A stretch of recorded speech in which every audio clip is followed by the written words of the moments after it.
Hello, my name is Linnea Geenen. I'm a senior at Hickman High School, and I'm very excited to be playing Debussy's Sonata for violin and piano in G minor. While doing some research on Debussy, I came across an interesting article by Brian Wise called A Look Back 100 Years Later on Debussy's Violin Sonata, the last piece he wrote before his death. And it really emphasized the significance of the work as a whole and what influenced Debussy's writing of this piece. Debussy was actually battling late-stage cancer and was also faced with the growing hardships of World War I while writing this sonata. And he only had a few self-deprecating words about this piece, saying that he only wrote it to be rid of the thing, and that it was really spurred on by his publisher. After years of experimentation, Debussy actually took up a more traditional sonata form when writing this piece, and this was due to the fact that the war was going on, and although before 1914, Debussy had created music that was very free and very against the rules of the time, he felt that he really needed to connect back to the French heritage after seeing all the destruction going on during this time. The sonata itself was premiered on May 5th of 1917 in Paris, and it was part of a fundraising concert for French soldiers. It was also Debussy's final public performance. To me, it's incredible how much light and beauty can be found in the piece, and how you can hear its ending on such an uplifting and exciting note, considering all the darkness he was facing in his life with the war and his failing battle with cancer and other things along these lines. However, the sonata is not just about the light and happy moments. It's actually a mixture of both light and darkness. A perfect example of this would be in the opening 4 bars of the sonata. These chords have a bitonality to them, and the violin plays in falling minor thirds. It can be seen as pretty ambiguous, as it's not really major or minor, but has a more ethereal and mysterious tone to it. This creates an effect of something that's longing, that's almost there, but just not quite in reach. I hope you enjoy the first movement of Debussy's Sonata in G minor for the piano and violin. Thank you.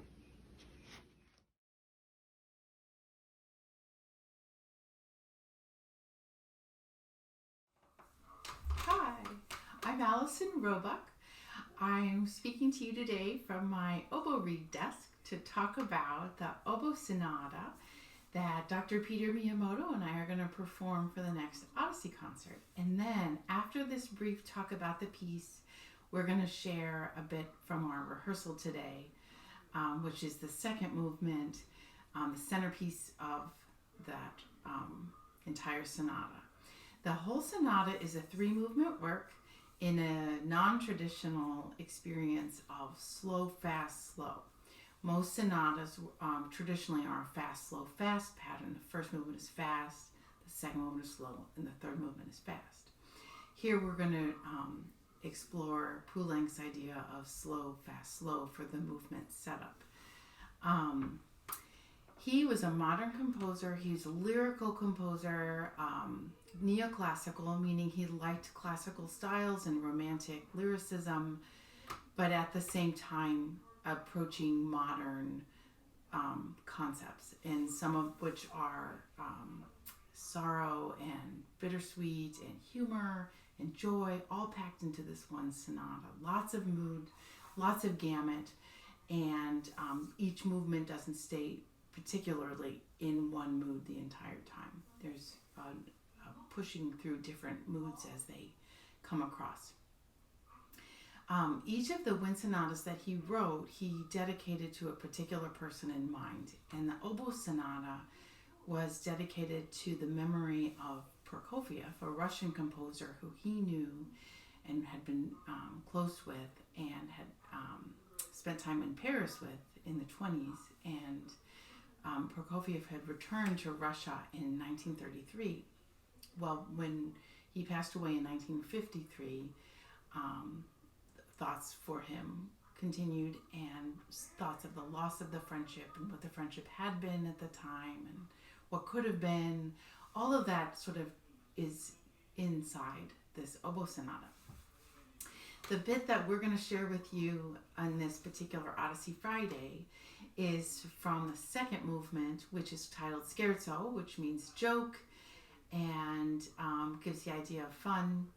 Well, the movement slows down and has this centerpiece lyrical section where Prokofiev's theme from the finale of his flute sonata is brought back to life by Poulenc in the oboe. So the oboe plays the piano accompaniment melody bits from Prokofiev's music and just reminisces in thoughts of their friendship.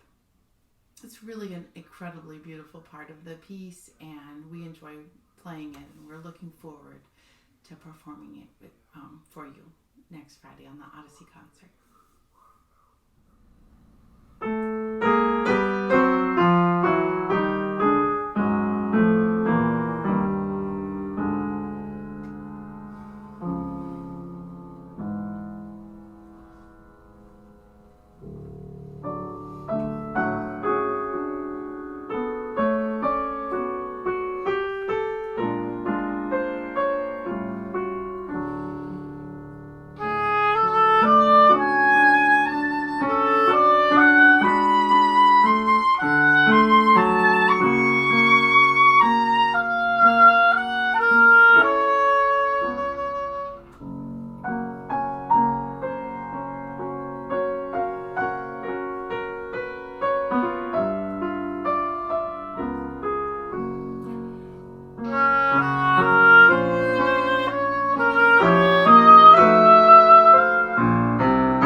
Hello, I am Erik Hassell, and I am excited to perform the Amy Beach Romance for violin and piano on Odyssey's Spring Festival program later this month. Amy Beach was an American woman composer of the Romantic era who composed this piece in 1893. She dedicated it to violin virtuoso Maud Powell, and the two of them premiered the piece in Chicago to the Women's Musical Congress. And the piece was received so well that the two performed it a second time as an encore. However, during the encore, Maud Powell's music fell off her stand, but I read that she kept playing, and she may have changed a few things, but she made it her own, as they said. I came across this piece when a friend of mine invited me to perform in a benefit recital here in Kansas City. He asked if I was familiar with the piece. I was like, no, but I'm familiar with Amy Beach. She wrote a sonata for violin as well that we studied at Mizzou in our freshman music history course. And he was like, well, you should look up the romance and let's get together later this week to rehearse it. So I looked up the music so that I could follow along in a recording. And from the opening piano part, I was hooked to this piece. I just thought it sounded beautiful. And then the violin enters with the same melody. So the way the piece starts is the piano introduces this melody, and then the violin takes it over while the piano plays some other underlying elements. And so it starts with just a simple scale type figure.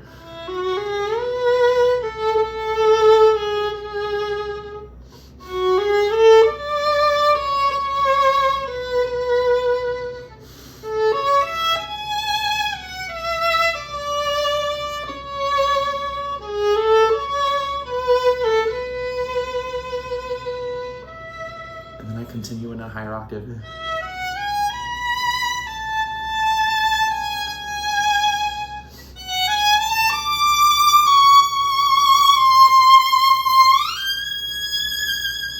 And then the drama begins.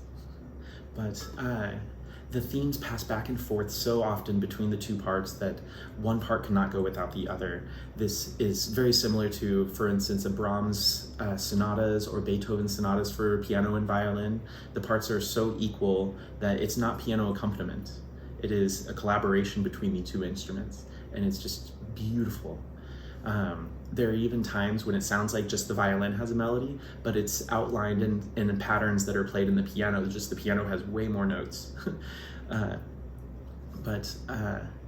I've really enjoyed learning this piece, and I am so excited to present it to you all. I would like to finish with a short excerpt of one of my favorite sections of the piece. I feel like it's the climax to the piece, and it reaches a really high shrill note, but it's just so gorgeous, and the piano part just adds to it. So I hope that you can join us on April 29th for our Odyssey program Spring Festival. This is another excerpt from the Amy Beach Romance for violin and piano.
Thank you.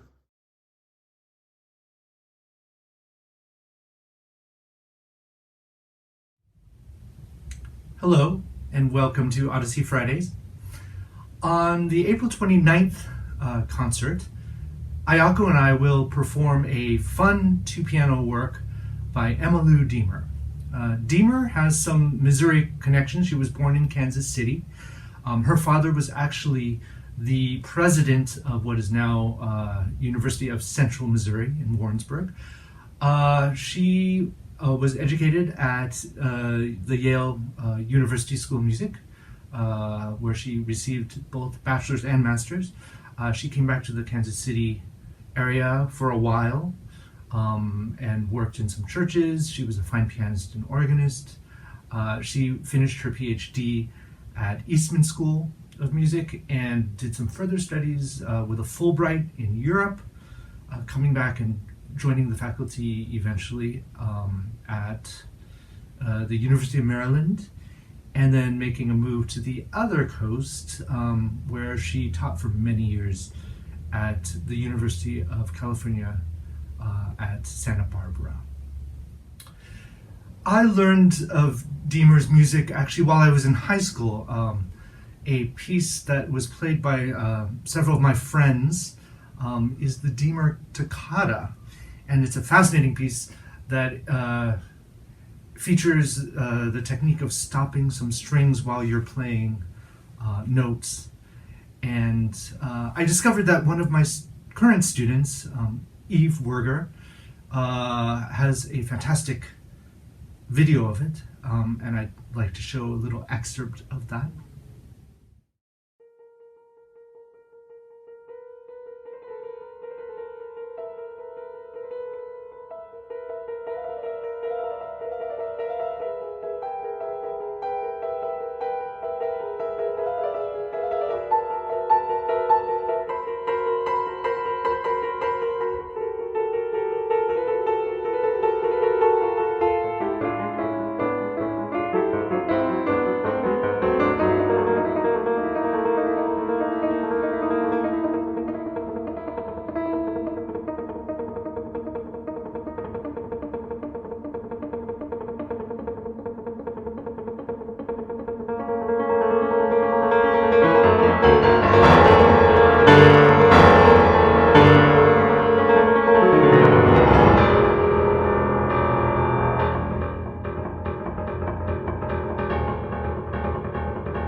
The work that Ayako and I will play is called Fiesta for two pianos.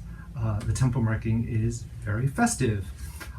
You'll hear the influence of Copland, I believe, the very rhythmic mixed meters like 1, 2, 3, 1, 2, 3, 1, 2, 1, 2, 3, 1, 2, 3, 1, 2.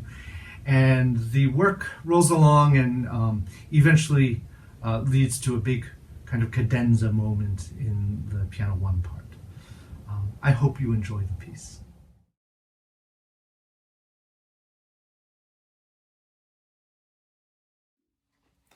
Hi, this is tenor Kyle Stegall coming to you from my home practice room to talk to you about next Friday's presentation on the Odyssey Chamber Music series of Brahms' Liebeslieder Walzer. It's a wonderful piece of music which I've had the privilege of performing numerous times in my career, and every time it proves to be a really satisfying experience. It is chamber music through and through. Every voice matters. Every voice is constantly communicating with whoever else is playing or singing on stage. And this time I have the benefit of performing with some fabulous singers and wonderful pianists. Christine Seitz, Marcus Ruff, Lindsay Lang, Peter Miyamoto, and Ayako Tsuruta and I will all be performing together selections from the two sets that Brahms premiered of these waltzes. So these waltzes are written im ländler tempo, it says on the manuscript, And what this really implies is that they're all written in a folk waltz style. The Ländler is a dance style that you might be familiar with if you've ever seen The Sound of Music. The Captain and Maria have a dance at a dinner party together, and that dance is called a Ländler. And basically the thing that's tying all of these pieces together, all of these beautiful sextets together, is that they're all in sort of a feeling of three. The dance itself includes clapping and includes stamping and includes sometimes an ornate sort of circular pattern that the dancers make around the stage or whatever they're performing on. But what Brahms does with this style is fabulous. First of all, he draws his texts from a favorite poet of his named Georg Daumer. Georg Daumer published, let me see if I can get this right. It's called a collection that he called Ein Weltpoetisches Liederbuch.